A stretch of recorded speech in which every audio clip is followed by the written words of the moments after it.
Welcome to the fourth season of the Insights Career Club podcast. Hey, I'm Sindy Thomas, your career strategist and coach, bringing you career advice and tips from me and experts on different careers. We were recognized and honored by FeedSpot as one of the top 20 job search podcasts. And we're here to help you build a meaningful career. Stay tuned. Up next is a fantastic podcast. Hey there, Insider family. It's Sindy Thomas, your career strategist and coach. I'm excited to have you meet this week's guest. Her name is Julie Livingston, and she's the president of Want Leverage Communications, a PR and LinkedIn consultancy based in New York City. She helps senior execs and businesses leverage LinkedIn's public relations potential to boost thought leadership, executive visibility, influence, and followers. Now, Julie is a LinkedIn Advisors member and has served on the board of New York Women in Communications multiple times. Her expertise in using LinkedIn as a PR platform has been featured in Morning Brew's Good Work Humor series, PR News, and other industry publications. Let's welcome her into the show. Good morning, Julie. Welcome. Great to be here, Sindy. Great. Welcome into the Insiders Career Club podcast. How are you today?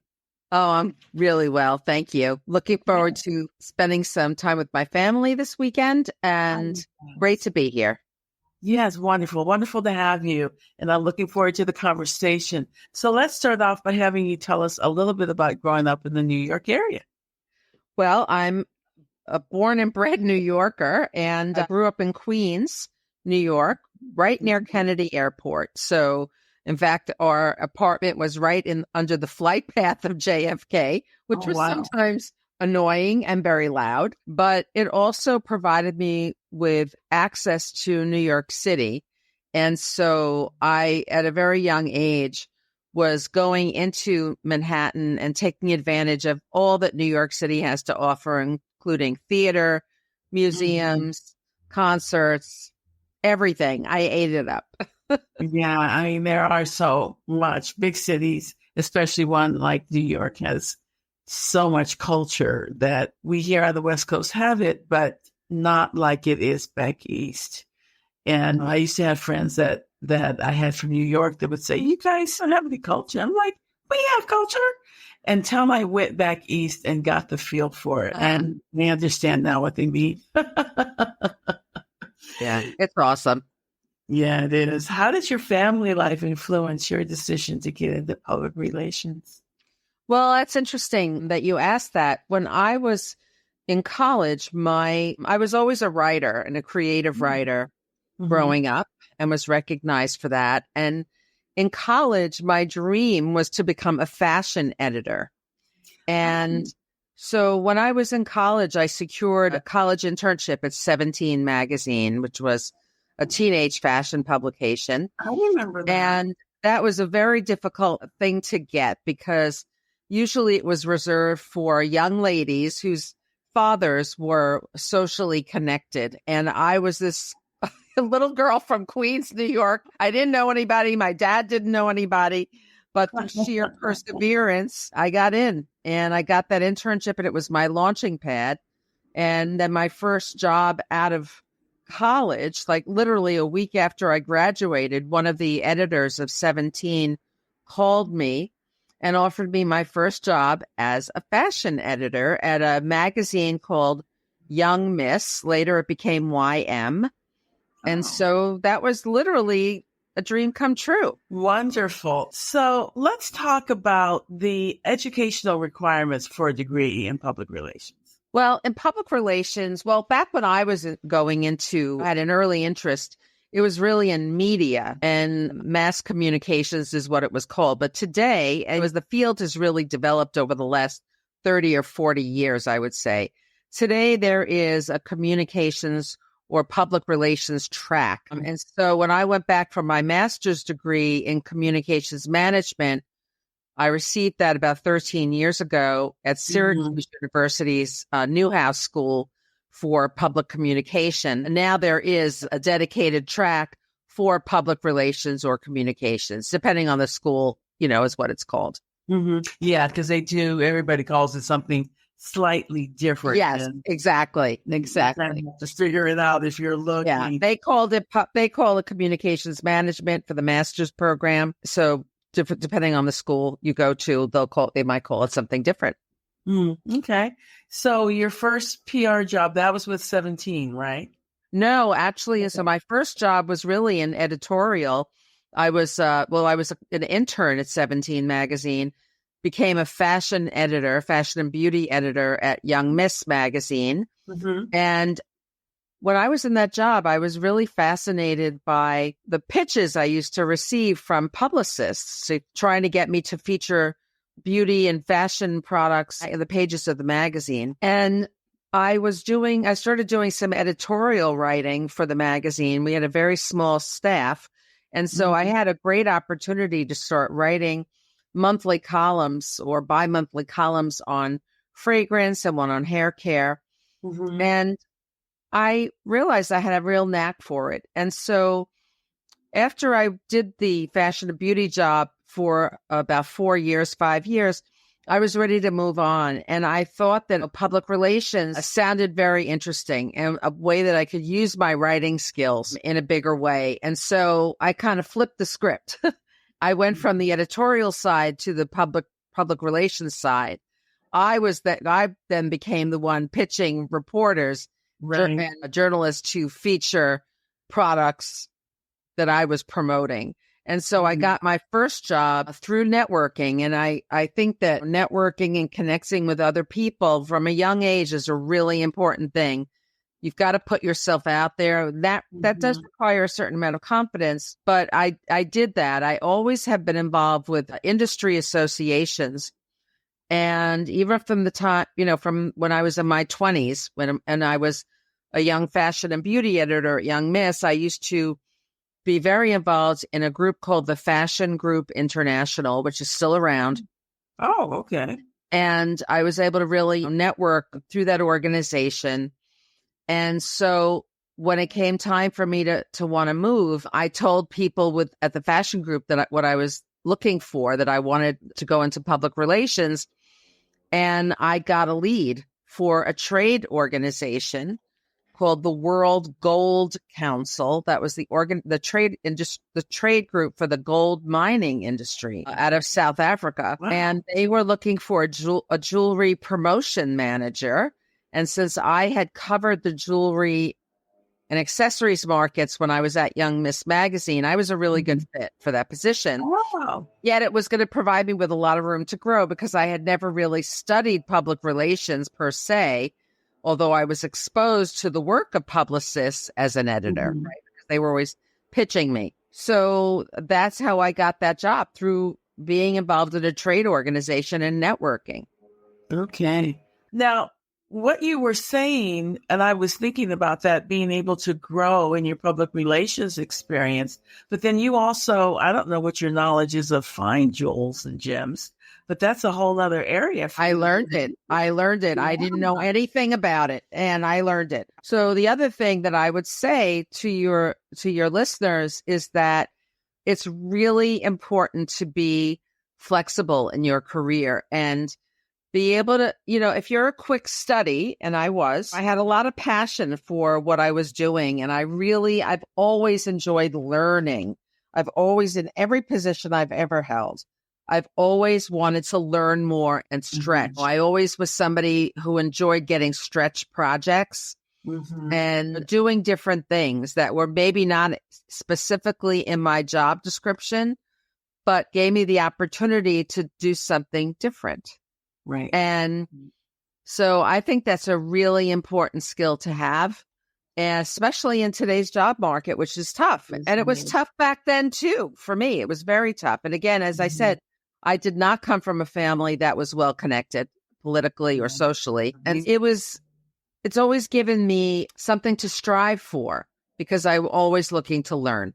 Right. And so I do think that. And I do think also that having more than one skill is also critical. So I started out as a fashion editor, but I also could write. I also learned photo styling in that job. Okay. I also learned a bit about product merchandising in that job. So like I was always expanding my portfolio, my expertise portfolio. And I think that's a really important thing. The other thing is, Sindy, is that because I was involved from a young age in this industry organization, I used that organization. I leveraged that for the opportunities to learn new things and meet new people in different spheres of my industry, different spheres of the fashion industry, which is where I was at that time.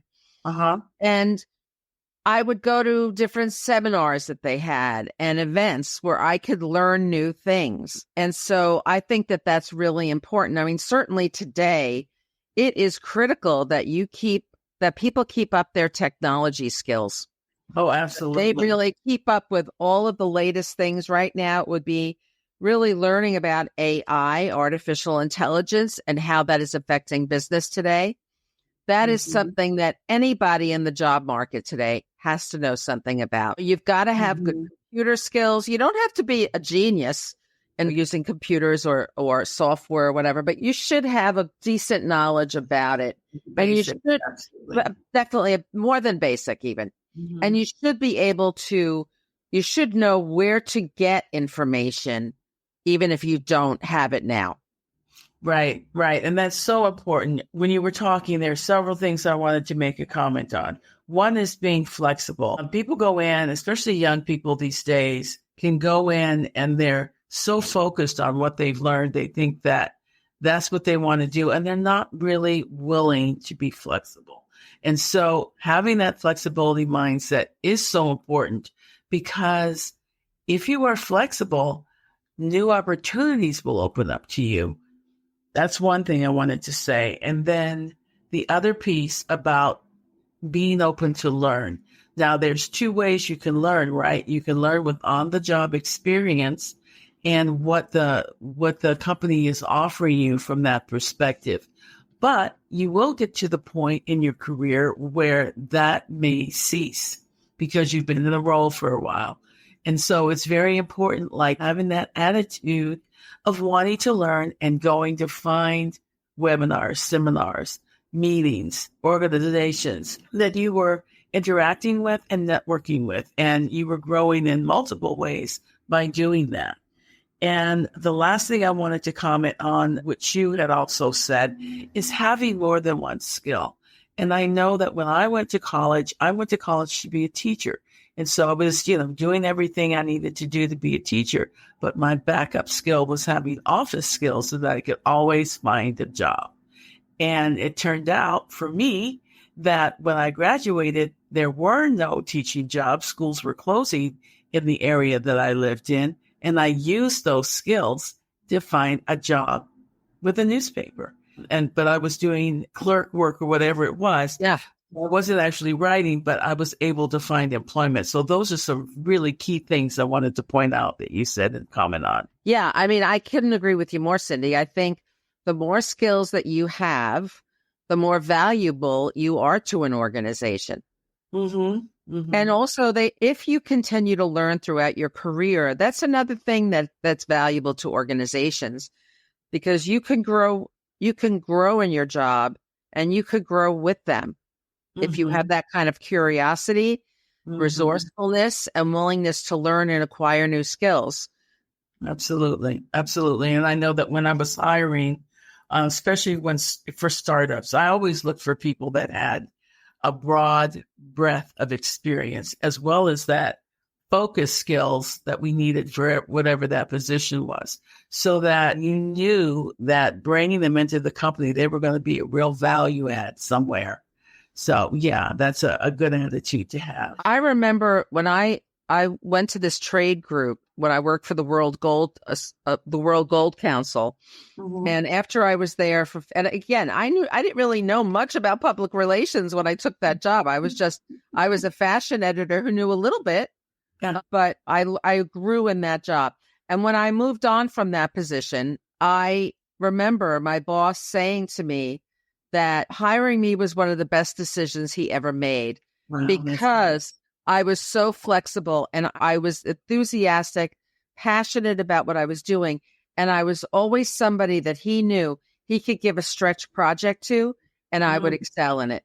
And I'm not just saying that to give myself a pat on the back. I really think that that's something that people today should take into consideration, to try to position themselves as flexible, as wanting to learn, and to constantly power up what they know. Absolutely. Absolutely. Because there will be that question that says, what can you offer this company in an interview? I've asked it myself. What can you bring? What are you bringing to the company? We'll do this for you, but what are you bringing? So yeah, absolutely. Let's change the subject just a little bit.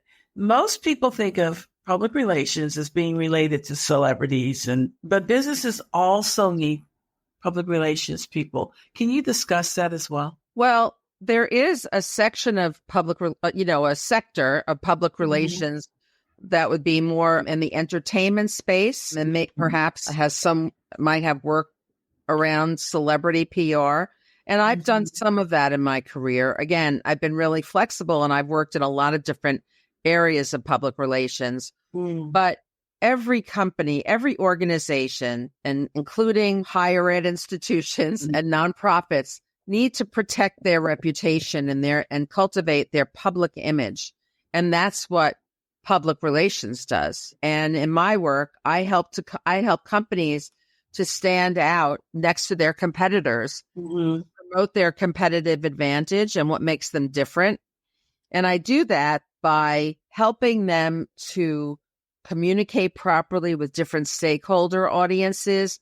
Maybe it's their employees, perhaps it's their board of directors, their investors, consumers who buy their products and services, industry organizations they have to deal with.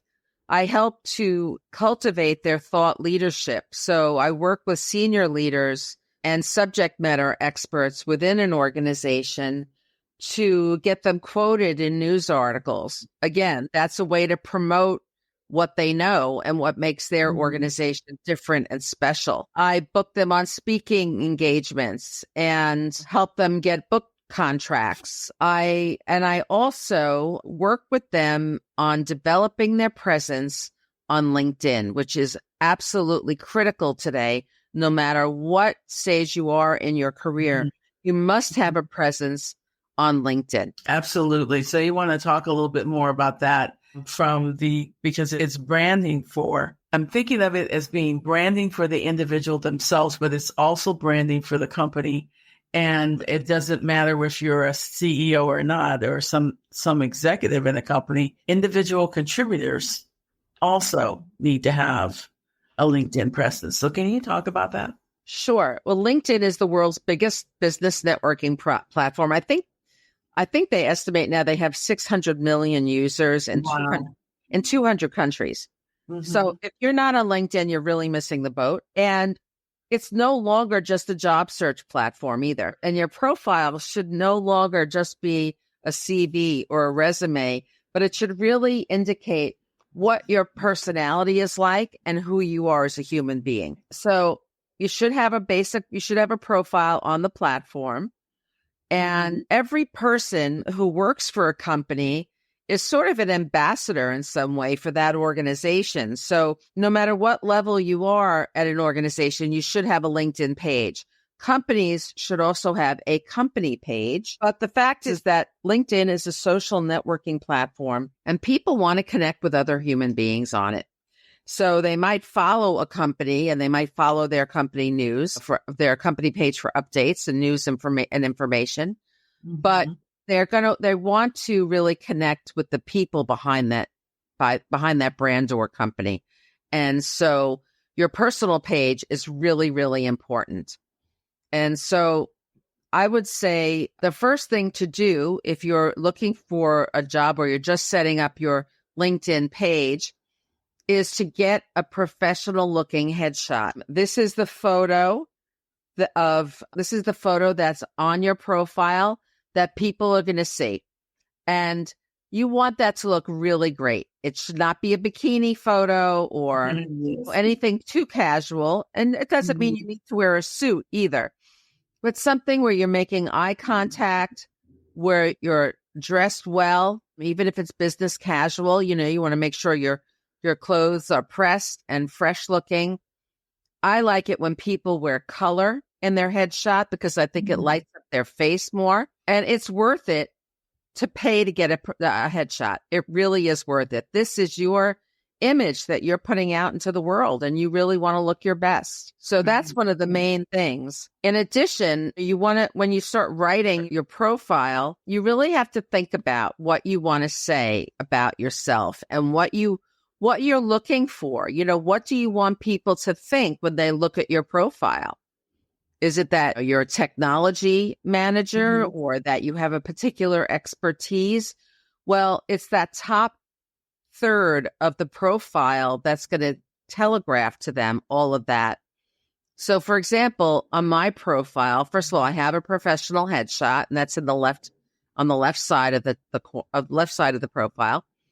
And then behind that, I actually have a banner, and this is something you could make with a free graphic tool like Canva. In the upper right, I have the name of my company and that I do public relations and LinkedIn marketing.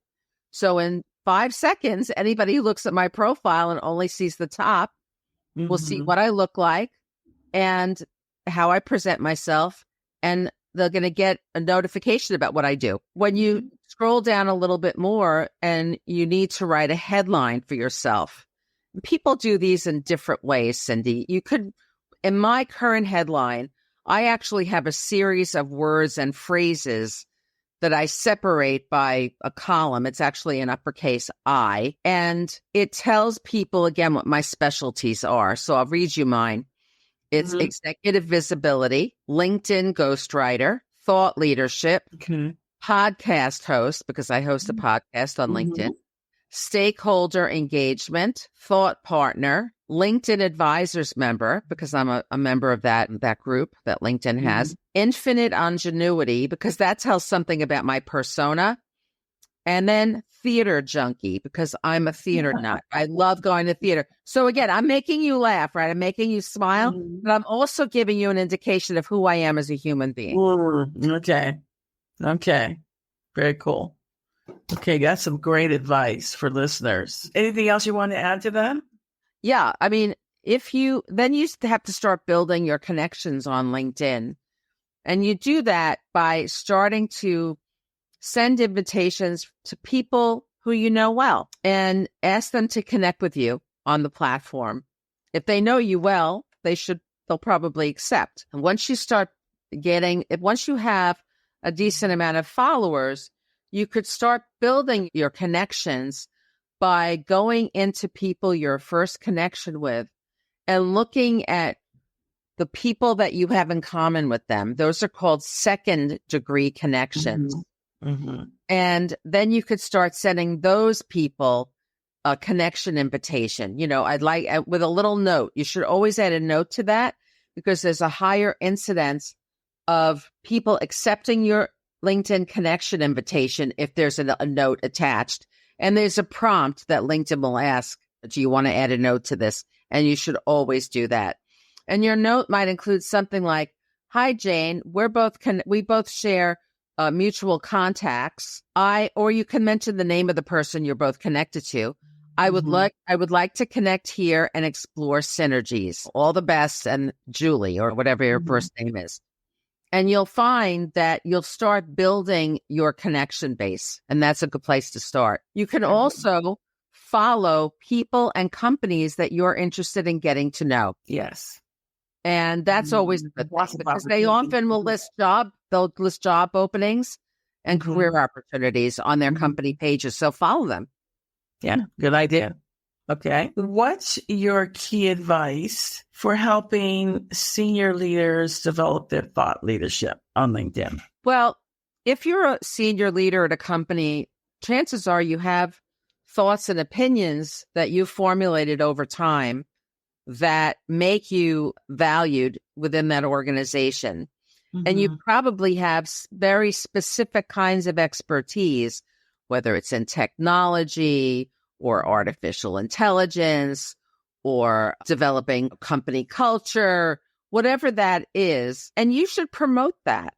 you should totally promote that because that is showing your value, right? And your expertise, your level of your depth of experience. So when I work with leaders on developing their thought leadership and amplifying their sphere of influence, first we talk about what their personal core values are. What are the elements, the characteristics that make them uniquely them? And that takes some thought. For me, I would say that my personal brand values include integrity, authenticity. What else was I going to say? LinkedIn thought leadership. And these are kind of the things about me that are non-negotiable. And then once you have those personal core values stated, you can align them with content pillars. That's the kind of content that you are going to develop on the platform and off the platform, quite frankly. So let's say you're a subject matter expert in safety standards or a specific type of technology. Maybe there's something coming up in your industry that you could write about or that you can talk about that you have a specific opinion about, you have certain perspectives about.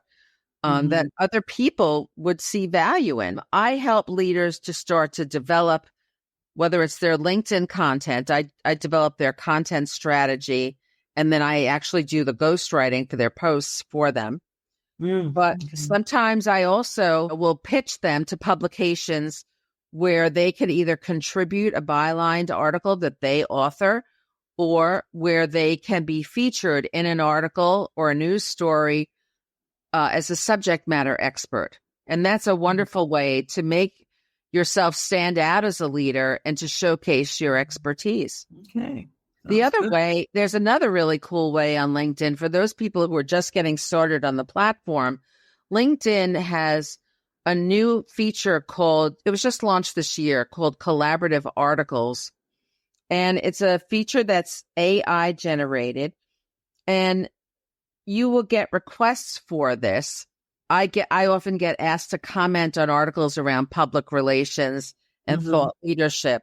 And you have an opportunity to weigh in and add a few sentences to this collaborative article. And that's a really nice way to get started by posting your thoughts and opinions on LinkedIn. You could also, on LinkedIn, comment on other people's posts, particularly people and companies that you're following. That's a great way for them to start seeing your name and to get to know them and to build new relationships by posting your commentary on their posts. And I don't mean just commenting by saying, oh, I love your post. I mean something substantive where you're adding to the conversation.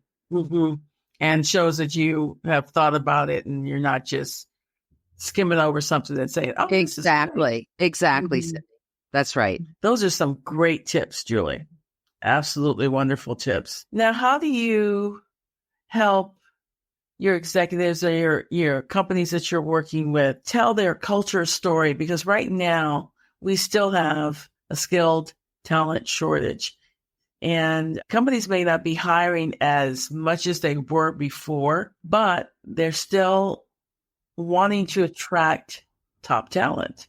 Yeah. And so how do you help them do that? How do I help leaders attract top talent? By telling their culture story. Yeah, that's such a great question, Cindy.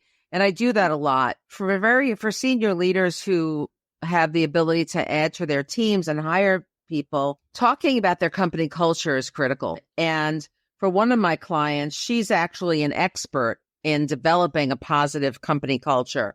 And so that was one of her content pillars that we focused on her LinkedIn page, but also when I would pitch byline articles that she wrote on company culture as well. And so you can promote your company culture by talking about team building initiatives that you currently engage in your company.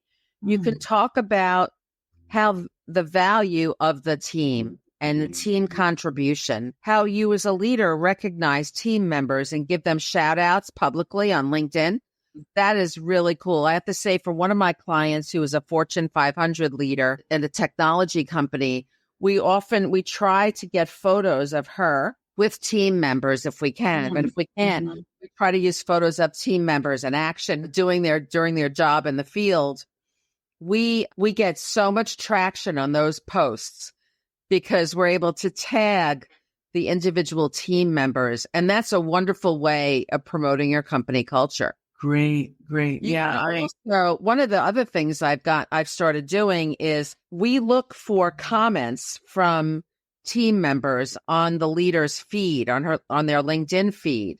And when those comments have a lot of substance, maybe the team member has offered a tip or advice or shared a story, we will use that comment in another post and tag them. And that is a wonderful shout out. And it really gives people a sense of belonging.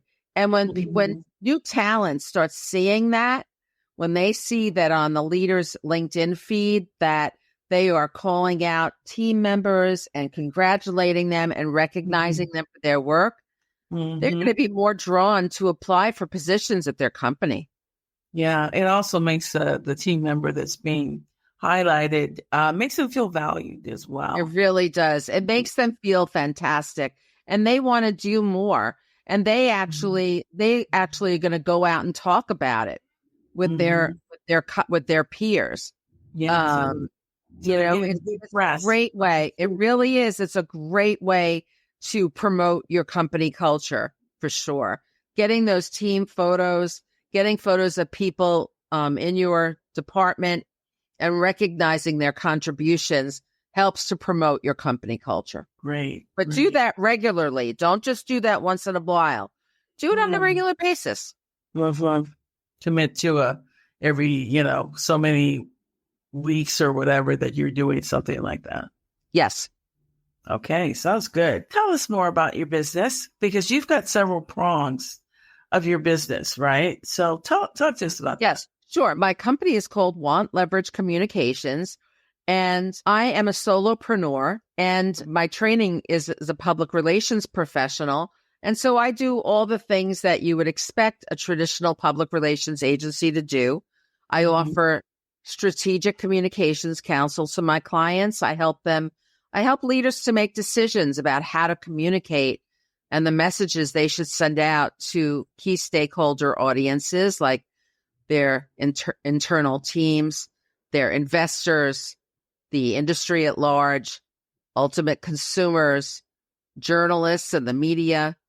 So I help them make those decisions, and I help them to craft the messages that they go out with publicly. I also try to get them featured in news media that matters to them.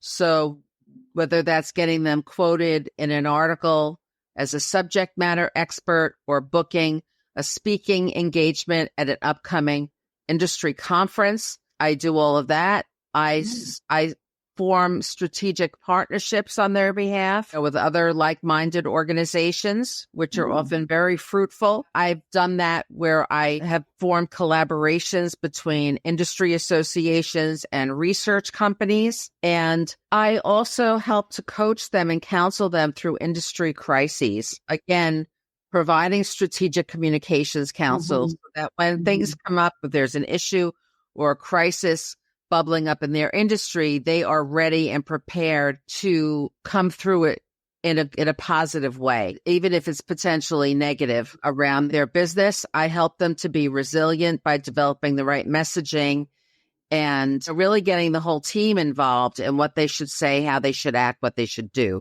sort of thing. In the last few years, I have developed a specialty, and this is, again, the way that you keep growing and expanding your skill set. I've developed a specialty on LinkedIn, as I was telling you. This was a natural extension of being a publicist all these decades, because I've coached so many leaders on how they should handle media interviews, how they should give presentations, what they should say.